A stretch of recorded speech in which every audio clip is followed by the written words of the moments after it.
Problemado sa pag-ibig, pamilya, o nahihirapang hanapin ang sarili? Huwag mag-atubili dahil may nakikinig sa'yo. Love Me, Kathy G. This love letter is from Chelsea. Dear Kathy G, magandang tanghali po sa inyo at ganun din sa mga tagapakinig ng inyong programa. Ako nga po pala si Chelsea, I'm 29 years old at isang real estate agent mula sa Pasig. Sa linya ng trabaho ko, ang aming panata or motto ay give it your all or give your all. Ibibigay mo ang lahat, time, effort, energy, pati na rin ang charm para makakuha ng kliyente at makabenta. Ganon din ang aking motto sa buhay, Kathy. Dahil kaya kong hamakin ang lahat para lang sa pinakamamahal kong pamilya.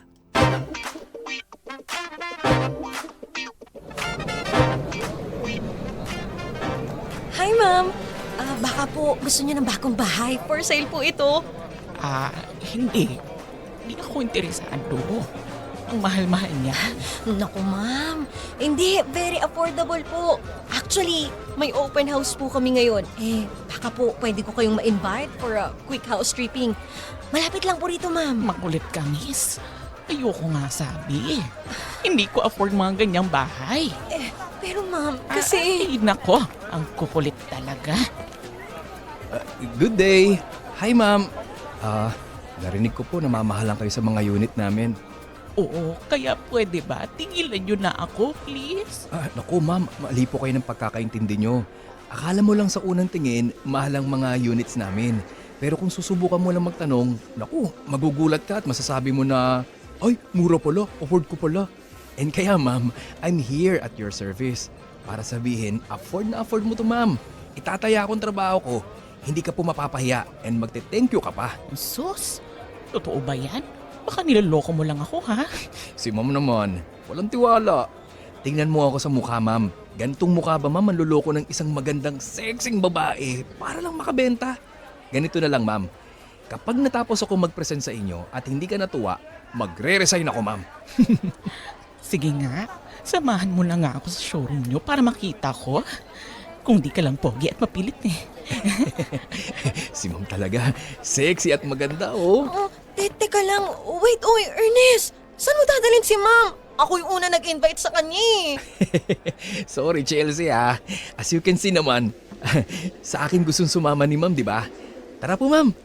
Bye. Wis, talagang tokmol ka.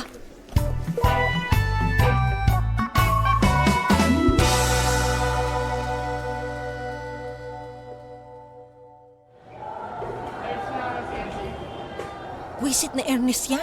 Naunahan pa ako sa kliyente na yun? Wisit talaga lalaking yun. Uy, ano ka ba, Chelsea? Kalma lang. Para ka namang timang Gina G, gigil na gigil. Di ka na nasanay sa nature ng trabaho natin. Kailangan maging aggressive ka. Alam mo naman, Ani, na kailangan kong mahit yung kota kasi may mga papayaran akong utang, di ba? Ano ka ba? Maaabot mo yan. Ang sipag-sipag mo kayang magbenta. Kaya alam mo na kayang-kaya mo yun. Sana magdilang anghel kang, Ani.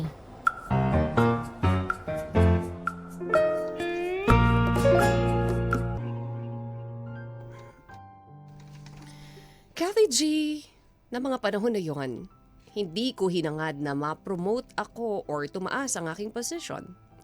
Ang gusto ko lang ay maabot ko ang kota ko para kahit papano may extra budget para sa mga pangangailangan ng pamilya ko. Pero isang di inaasahang pangyayari sa buhay ko ang nakapagpabago ng pananaw ko sa mundo.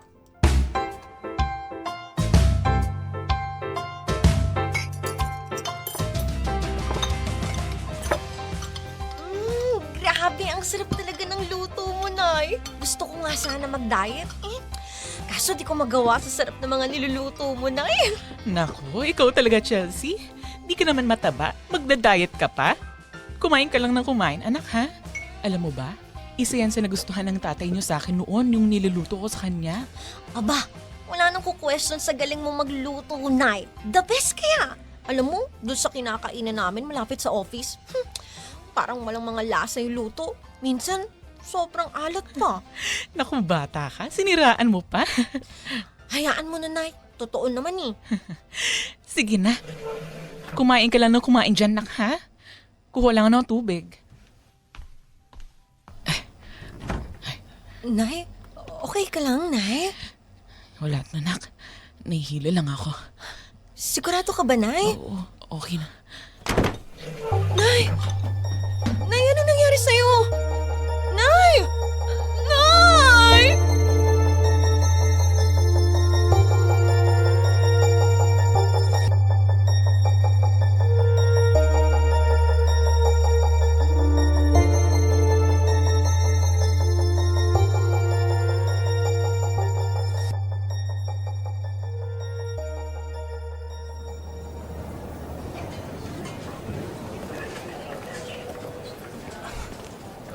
Saan ba yun dito? Teka, magtatanong nga ako.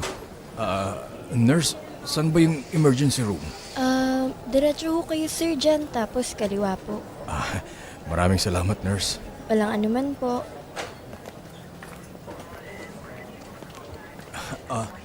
Chelsea, nak! Tay! Kumusta na ang nanay mo? Wala pang balita yung doktor, Tay. Pagdasal natin na sana mabuti yung ilagay niya. Sana nga, anak. Tay, ayun na po yung doktor. Dok, kamusta po yung nanay namin? May nakita kaming pagbabara ng mga ugat sa puso niya na naging sanhi ng kanyang heart attack. Oh, Pero Dok, bubuti po ba ang lagay ng asawa ko? Opo, magiging maayos po ang lagay niya pero tatapatin ko kayo sir. Malaking halaga ang kakailanganin para maisagawa ang operasyon. Diyos ko, Tay.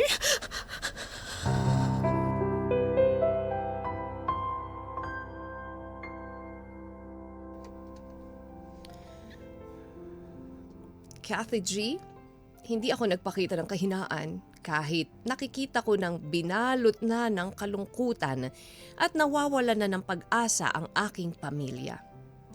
Tinatagan ko ang sarili ko para sa kanila. Dahil naisip ko na kung pati ako ay malulugmok at susuko, sino pa ang gagawa ng paraan para malampasan namin ang pagsubok sa aming pamilya. Napakahirap, Kathy G, nang nasa ganitong sitwasyon. Pakiramdam ko, pasan-pasan ko ang lahat. Na sana malagpasan ko rin eventually. Mahal ko ang aking mga magulang. Kathy G, gumawa ako ng paraan kung papaano pang-diskarte ang gagawin para maipon ko ang perang kailangan sa operasyon ni nanay. At maliman ang naiisip ko, Kathy, subalit yun lang ang tanging paraan na tingin ko ay magiging solusyon sa problema ko. Nagawa ko ang isang bagay na ni minsan ay hindi sumagi sa isipan ko. Kathy, ang mga bagay na nagpabago sa pananaw ko sa buhay.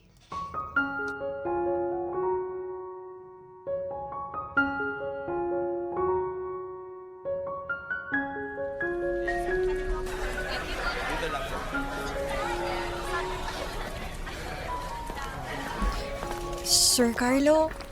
Sir Carlo? Oh, Chelsea, kumusta ka? Okay lang po ako, Sir Carlo. Siya nga po pala. Pwede ko po ba kayong makausap kahit sandali? Sure. Oo naman. Tara sa opisina.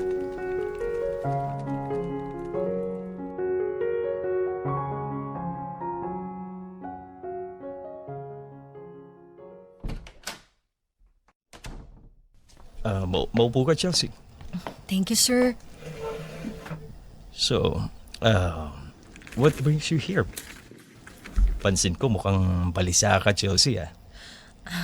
Sir Carlo, ano kasi, alam niyo naman po na matagal-tagal na rin ako sa kumpanyang ito. 7 years kong pinaghirapan kung ano man yung narating ko ngayon. And for 7 years, dito lang po umikot yung mundo ko. At hindi rin maisasantabi yung mga achievements na nakuha ko sa kumpanyang ito. Yes, of course. Alam ko yun na Chelsea. Saan ba papunta yung usapan natin na to? Sir Carlo, kakapalan ko na po yung mukha ko. Kailangan ko po kasi ng malaking pera ngayon para sa operasyon ng nanay ko. Gusto ko sanang umutang ng pera dito sa kumpanya. Yes, actually narinig ko yung balita tungkol sa nanay mo and I'm sorry to hear about it.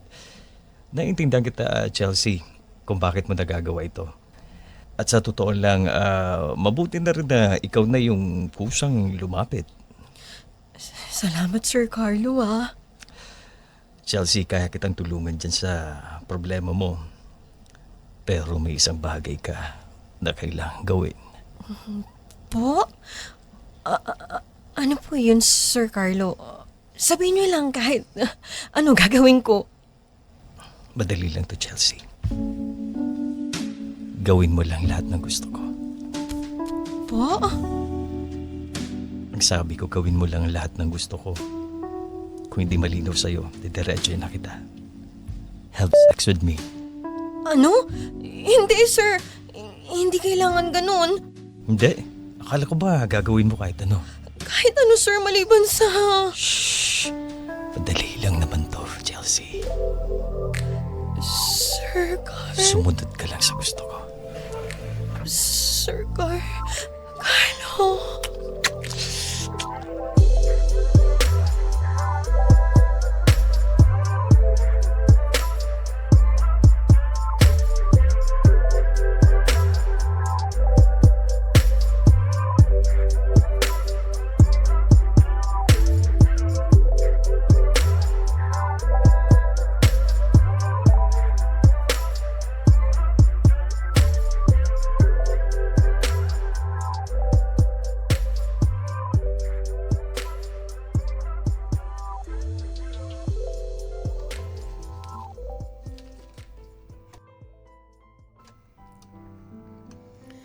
Kathy G, labag man sa kalooban ko ang lahat, subalit wala na akong nagawa.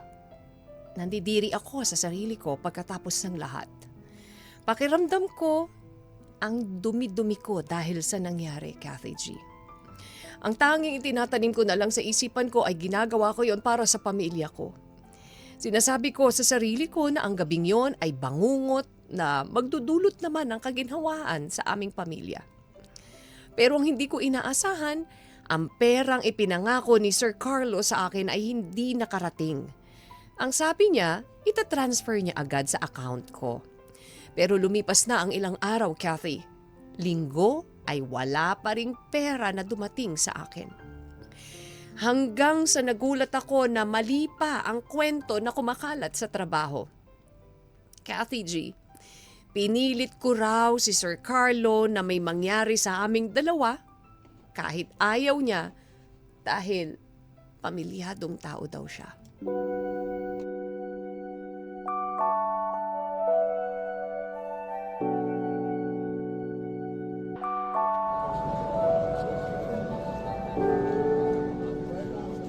Ay, totoo ba? Akala ko napakahinhin niyang si Chelsea. Malandi din pala, no? Oo nga, nasa loob talaga ang kulo ng mga ganyan. Sinabi mo pa, kung sino pa ang tatahi-tahimik, sila pa pala yung mas malala. Ako ba yung pinag-uusapan nila? Oh, ayan na siya, oh. Huwag kang maingay, ha? Baka marinig ka. Buti na lang hindi ako ganyan. Mahinin ko, no? What you see is what you get. Excuse me, ako ba pinag-uusapan ninyong dalawa? Masaya ba kayo na pinag-chichismisan ninyo katrabaho nyo, ha? Ba't di na lang kayo magtrabaho, hindi puro chismis yung inaatupag ninyo? Bakit?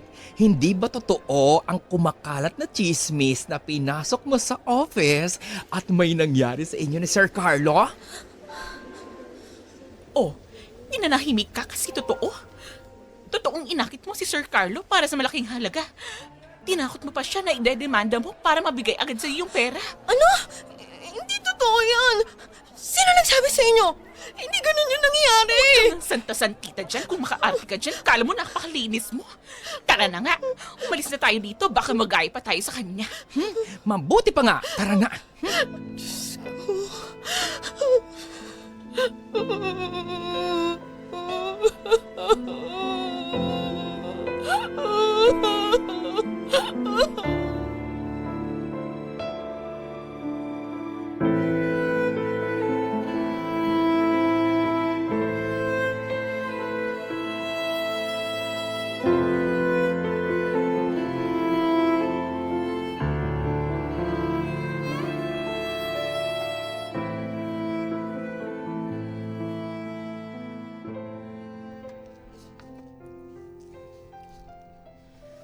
Kathy G, tila gumuho ang mundo ko nang malaman ko ang panlilinlang na ginawa sa akin ni Sir Carlo.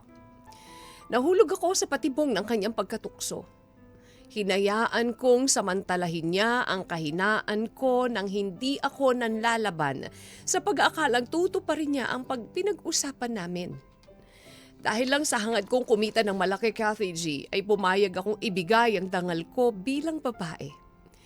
Ang maging kapalit nito, iba. Maligo man ako ng ilang beses para sa akin, napakarumi ko pa rin. Hanggang sa nagdesisyon akong mag-resign na lang, Kathy G, pagkatapos ng mga pangyayaring yon. Hindi ko na maatim na manatili pa sa kumpanya na halos araw-araw akong pinagchichismisan kahit hindi naman nila alam kung ano talaga ang totoong nangyayari.